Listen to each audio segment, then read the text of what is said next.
Rocket, law rocket. ये rocket बहुत सावधानी से जलाने की चीज है। इसे हमेशा किसी बोतल में रखकर इसकी दिशा देख लो, इसलिए हो सके तो रॉकेट को खुले मैदान में जलाओ।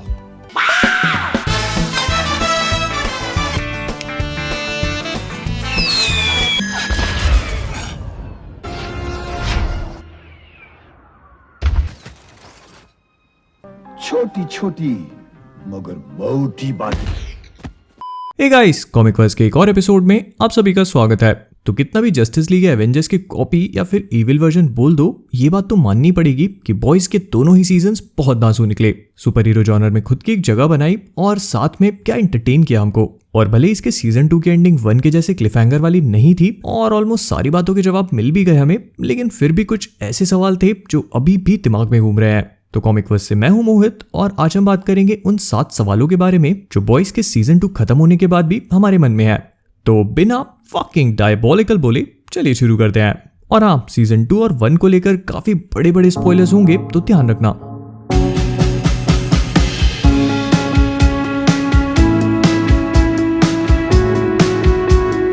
Number 1, future of Homelander. अब होमलैंडर बॉयज के सीजन 1 का सबसे मेन कैरेक्टर था, लेकिन सीजन 2 में हमने शो का फोकस दूसरे कैरेक्टर्स पे शिफ्ट होते हुए देखा और लगने लगा कि होमलैंडर का जो सीजन 1 में दबदबा है वो कम हो रहा है। इनफैक्ट स्टॉर्मफ्रंट ने तो उसे मैनिपुलेट करके पपेट जैसे यूज भी किया और इस बार ये सस्ता सुपरमैन अपनी पावर का जलवा दिखाने से ज्यादा कंफ्यूज्ड और परेशान लगा। लेकिन सीजन 2 के एंड में जब ऐसा लगने लगा कि शायद चीजें अब चेंज हो सकती हैं और होमलैंडर वापस फॉर्म में आ रहा है, ठीक उसी समय पर क्वीन मेव ने आके होमलैंडर को प्लेन वाला वीडियो दिखा दिया और बस वो वहीं पे ठंडा पड़ गया। और जब लास्ट हमने इसे देखा था तब ये मीडिया के सामने मेव और स्टारलाइट को वेलकम कर रहा था और बिल्डिंग की छत पे कुछ और, खैर उसे छोड़ देते हैं। अब सवाल ये है कि क्या सीजन 3 में होमलैंडर का कैरेक्टर चेंज होगा? क्या हम उसे फिर से वही रूथलेस और पावरफुल देखेंगे या फिर एक बार फिर से ये दूसरे कैरेक्टर से ओवरशैडो होता हुआ नजर आएगा? तो टू बी ऑनेस्ट मुझे ऐसा लगता है कि सीजन 3 में होमलैंडर के कैरेक्टर पे थोड़ा फोकस जाएगा तो जरूर, लेकिन इस बार इसकी वीकनेस पे ज्यादा फोकस होगा और ऐसा दिखाया जाएगा कि होमलैंडर बिल्कुल लाचार और बेबस हो चुका है, लेकिन इसके एंड होते होते प्रोबेबली इसका कैरेक्टर एक बार फिर से उतना ही स्ट्रॉन्ग, रूथलेस और बहुत डेंजर हो जाए। फिर इसके बाद नेक्स्ट सवाल ये है कि क्या स्टॉर्मफ्रंट मर चुकी है? तो होमलैंडर के लॉन्डे ने लास्ट मोमेंट पर अपनी पावर्स दिखाई दी और जो कुछ भी स्टॉर्मफ्रंट के साथ हुआ ना, उसे देखकर मजा बहुत आया, क्योंकि पहले लड़कियों ने मिलकर इसकी धुलाई की, फिर बेका ने इसकी आंख में छुरा घुसेड़ा और बचा हुआ काम रायन ने पूरा किया। और पूरे सीजन 2 में इसने जितने भी कांड करे थे ना, उन्हें देखने के बाद इतना सैटिस्फाइंग लगा ये सब कुछ कि क्या बताऊं। लेकिन इतना सब होने के बाद भी स्टॉर्मफ्रंट मरी नहीं और एनाकिन स्काईवॉकर की छोटी बहन बन गई। तो अब सवाल ये है कि इतनी बुरी तरह से घायल होने के बाद भी क्या स्टॉर्मफ्रंट बच गई होगी? तो इसका जवाब काफी हद तक है हाँ, क्योंकि सबको पता है कि स्टॉर्मफ्रंट की हीलिंग पावर्स काफी तगड़ी हैं, क्योंकि ना तो ये एज होती है और होमलैंडर की लेजर बीम को अपनी चेस्ट पे लेने के बाद भी इसे कोई फर्क नहीं पड़ा। तो भले इसके हाथ पैर सब कुछ कट गए और ये पूरी तरह से जल चुकी हो, लेकिन मुझे लगता है कि इसकी हीलिंग पावर्स इसे फिर भी बचा लेंगी। और होमलैंडर प्रेस कॉन्फ्रेंस में बोलता भी है कि उसे न्यूट्रलाइज करके कैद कर लिया गया है, तो प्रोबेबली वॉर्ड की किसी फैसिलिटी में उसका ट्रीटमेंट चल रहा होगा और सीजन 3 में हम इसे एक बार फिर से देखेंगे। और जो लोग सोच रहे हैं कि वो जर्मन में क्या बोल रही थी, तो मैं बता देता हूँ कि कुछ भी सिग्निफिकेंट नहीं था, वो बस नदी के किनारे वॉक करना और पिकनिक की बात कर रही थी। फिर इसके बाद नेक्स्ट क्वेश्चन आता है कि ब्लैक नोयर के साथ आखिरकार क्या हुआ? अब ये सवाल काफी कॉमन है, क्योंकि ब्लैक नोयर एक बहुत ही इंपॉर्टेंट कैरेक्टर है कॉमिक के स्टैंड पॉइंट से। और जब लास्ट हमने इसे देखा था तो ये भाई साहब एल्मंड जॉय का आनंद ले रहे थे और इस पूरे कांड को एक्सप्लेन किया है मैंने, लिंक पे जाके देख लेना। तो ये तो एक्सपेक्टेड ही था कि ब्लैक नोयर मरेगा नहीं, और ये चीज लास्ट एपिसोड में कंफर्म भी हुई कि वो एक वेजिटेटिव और अनरिस्पॉन्सिव स्टेट में है, मतलब कोमा में है। और ये सस्पेक्टेड है कि ब्रेन डैमेज नहीं हुआ है, लेकिन ब्लैक नोयर के केस में कोई भी चीज कंफर्म नहीं बोली जा सकती, क्योंकि ये पता ही नहीं था कि उसका ब्रेन कितना ज्यादा डेवलप्ड और ग्रोन है। तो सीधे सीधे शब्दों में मरा नहीं है, लेकिन ये भी नहीं पता कि उठेगा कब। फिर इसके बाद नेक्स्ट क्वेश्चन आता है कि सारे के सारे सिर कौन फोड़ रहा था? तो पूरे सीजन 2 की एक सबसे बड़ी मिस्ट्री ये भी थी कि आखिर कौन है जो लोगों की खोपड़ियों को एटम बॉम्ब जैसे खोल रहा है। और इसे लेके बहुत लोगों ने अपनी थ्योरीज दी थी। किसी ने कहा होमलैंडर की नई पावर है, किसी ने स्टॉर्मफ्रंट, किसी ने स्टैन एडगर और कुछ ने तो बिली का ही नाम ले लिया। लेकिन निकली कौन? Victoria Newman.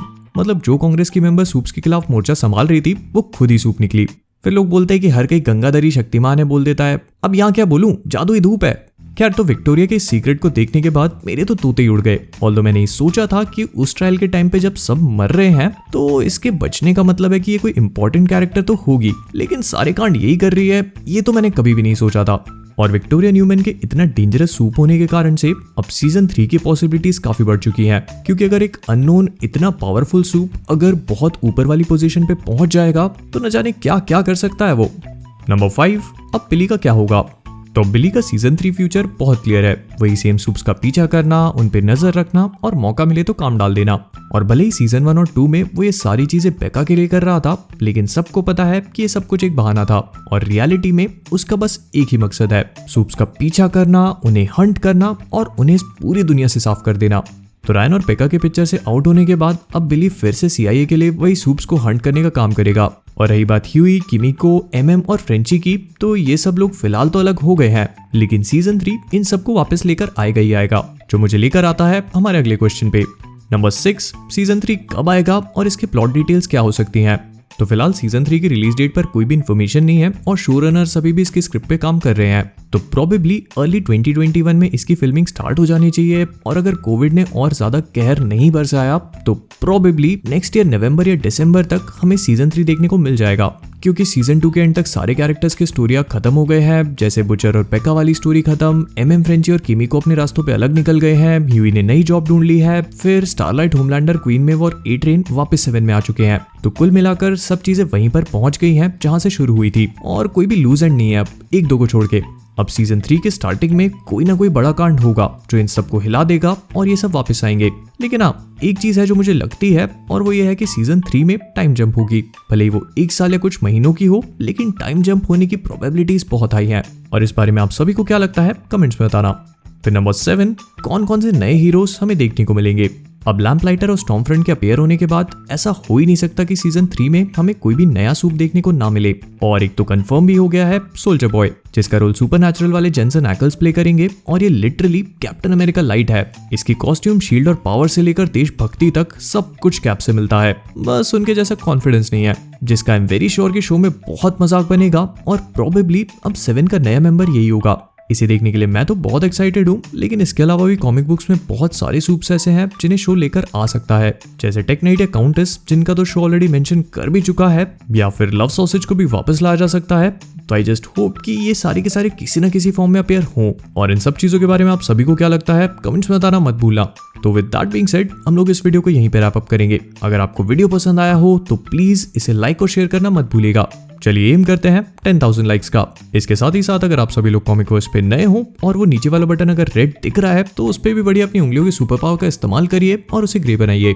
इसके साथ ही साथ आप सभी लोग मुझे फेसबुक, इंस्टाग्राम और मेरे गेमिंग चैनल पे भी फॉलो कर सकते हैं, जिन सब के लिंक नीचे डिस्क्रिप्शन में है। और हाँ, thecomicverse.com, अगर आप सभी लोगों ने इसे चेकआउट नहीं किया तो बहुत ऑसम टी शर्ट्स हैं, हुडीज और एक्सेसरीज भी आने वाली हैं, तो वहां पे भी जाकर एक बार देख सकते हो और मोहित वर्स कूपन यूज करने पे एक्स्ट्रा डिस्काउंट भी मिलेगा। तो इन सब चीजों के बाद मुझे कमेंट्स में बताना मत भूलना कि आपको सीजन 2 कैसा लगा और सीजन 3 में आपको क्या लगता है कि हो सकता है। तो जाने से पहले कॉमिक वर्स से मैं हूं मोहित और आप सभी लोग stay safe, stay inside and as always keep being awesome.